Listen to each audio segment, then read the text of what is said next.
Hello everyone and welcome to another video. Today we take a look at this. This is a bit of an unusual sword in that it is missing some of its pieces, but that is not necessarily because the sword was broken, but it was probably, at least that is my impression, modified at some point in its historical lifetime.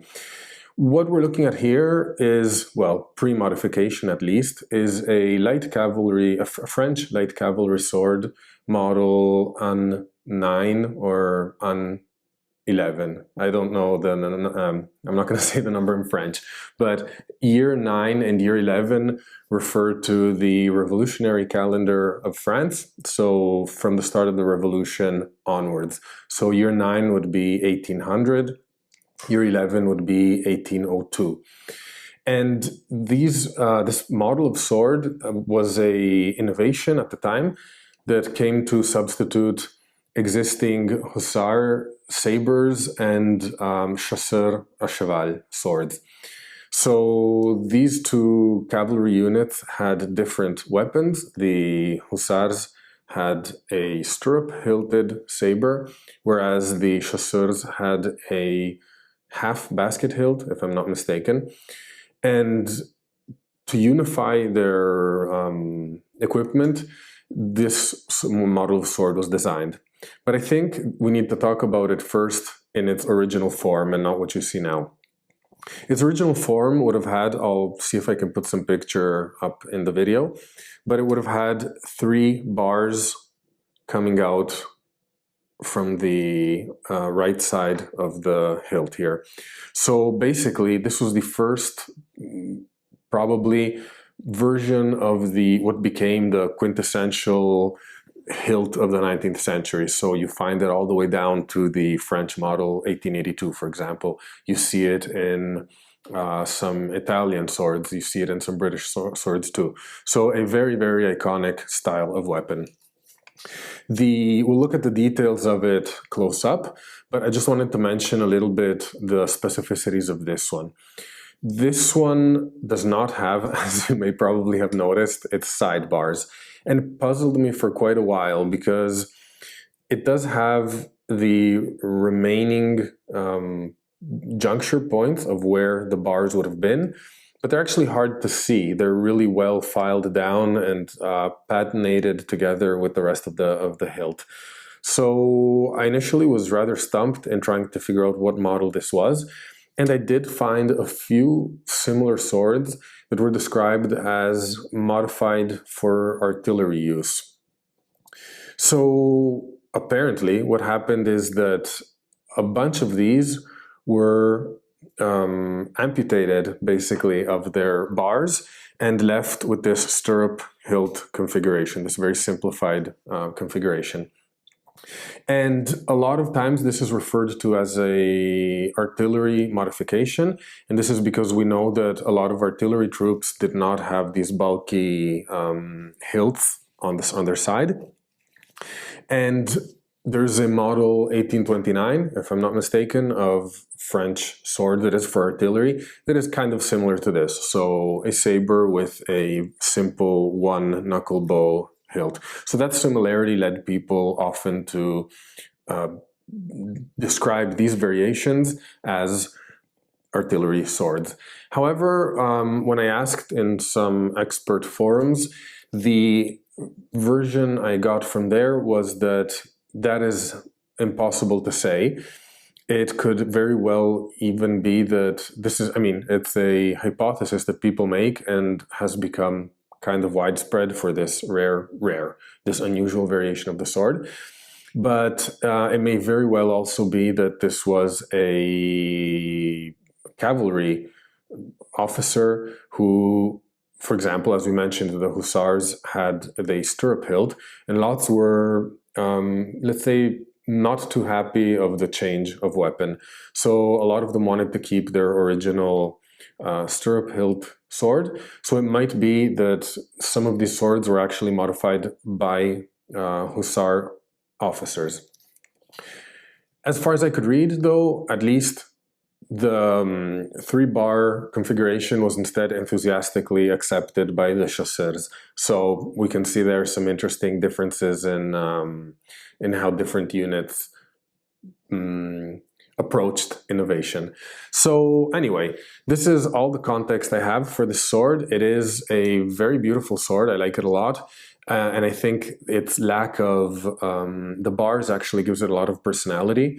Although I must say it does detract from its value, because when these swords are complete, they're actually quite expensive. This one, on the other hand, I haven't tried selling it, but I don't think it would take I don't think the personality given by its modification would compensate for its lack of value as an original. Anyway, I'll stop talking. Let's take a look at it in detail. Okay, let's take a look at the personalized French sabre. So I don't know if it's an 9 or an an 11. The main difference between the two is in the scabbard. The an 9 had a more delicate metal scabbard that could actually get easily bumped out of shape, like especially, I assume, when getting caught in a door, for example. So lots of times it would get damaged to the point that it was impossible to release the sword when needed. So the an 11 came with a more sturdy shape of blade, of scabbard. But since I don't have the scabbard, I really don't know what this is. However, from what I was told, and that's what we'll start looking at, from the decorations on the blade here, this could be Empire or Restoration era, so still rather early. We can see these would have been gilded. You can still see some faint traces of the gold in the grooves of the engravings. So we can start from here. We have cannons, trumpets, halberds. The usual military panoply is on full display. And then we have some of those typical but very humble floral or vegetation style decorations. Usually when you see these would have come, this kind of style of simple engraving like this, just like a few elements, is usually associated with a blade that at some point was blued and gilt. So in fact, but this is really pure speculation, you can see a faint line here. I wonder if that's where the bluing of the blade ended, or if this is just my stupid thumbprint. That's also possible, of course. Looking on the other side, we can see that it's... also, one thing I wanted to mention, you'll often notice in swords that have damaged blades, like oxidized, that one side is way more oxidized or more spotty than the other. This one actually looks in fairly good condition. So this at least tells me that this sword, if I want to hang it, I'll hang it this way rather than this way. But let's take a look at what other decorations we have here. And again, as often happens, the engravings here are slightly different, but follow a similar pattern. So we have another panoply, military panoply, with a cannon facing this way in this case. There's no halberd, I don't know if you can tell. Or maybe there is, maybe here. But there's a flag. And then we have the more abstract flower or plant style decoration, but these are different from the ones we saw on the other side, slightly different. Now, the shape of the blade is a beautiful saber shape. Let me show it to you in all its beauty. Rather curved, let's say. It has a nice curve to it without being extreme. And this sword was often used by officers as a thrust weapon. It was very known, their style was the thrust.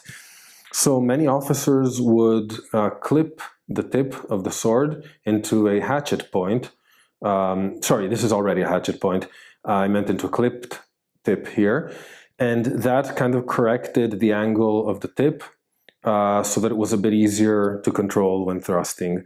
I don't know, I've read this opinion in a few online communities and stuff. Someone even, I think, kind of tested using it a bit and felt that the clipped tip actually does make a difference, but I can't vouch for it. I don't use my swords, I just look at them. And on the spine here, oh, one thing more before we move away from the blade.